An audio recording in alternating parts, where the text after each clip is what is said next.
Wizara itaendelea kutekeleza miradi ya uzalishaji, usafirishaji na usambazaji wa umeme, ikiwa ni pamoja na kufikisha gridi ya taifa katika mikoa iliyosalia Rukwa, Kagera, Lindi na Mtwara. Wizara inaendelea na utekelezaji wa mpango wa taifa wa nishati wa mwaka 25 mpaka 30 kwa lengo la kuongeza upatikanaji na uunganishwaji wa umeme kwa wananchi, kuongeza mchango wa nishati jadidifu katika uzalishaji wa umeme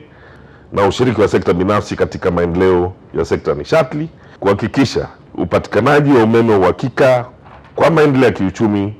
na kijamii kwa kutekeleza mradi wa kuimarisha gridi ya taifa, pamoja na kufanya matengenezo na ukarabati wa mitambo ya kuzalisha umeme, usafirishaji na usambazaji wa nishati katika vitongoji, maeneo ya migodi, kilimo, viwanda, pampu za maji pamoja na vituo vya afya. Kwa upande wa sekta ya mafuta na gesi, wizara itaendelea kuwezesha upatikanaji wa bidhaa za mafuta vijijini kupitia ujenzi wa vituo vya mafuta katika maeneo hayo. Lakini pia wizara itaendelea kujikita katika kuwezesha utafutaji, uendelezaji na usambazaji wa gesi asilia pamoja na kutekeleza miradi ya kielekezo na kimkakati ya gesi asilia, ikiwemo ya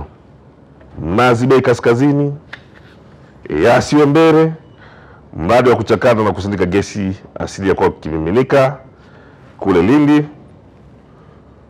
kuwezesha utafutaji, uendelezaji na usambazaji wa mafuta, ikiwa ni pamoja na ujenzi wa bomba la kusafirisha mafuta ghafi kutoka Hoima nchini Uganda hadi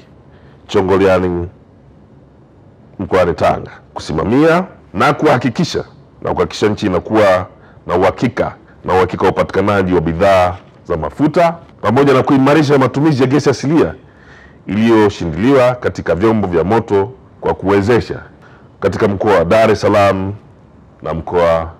wa Pwani. Aidha, ndugu wajumbe, serikali imeingia mkataba na kampuni binafsi kwa ajili ya kuwezesha upatikanaji wa gesi asilia iliyoshindiliwa katika mikoa mingine.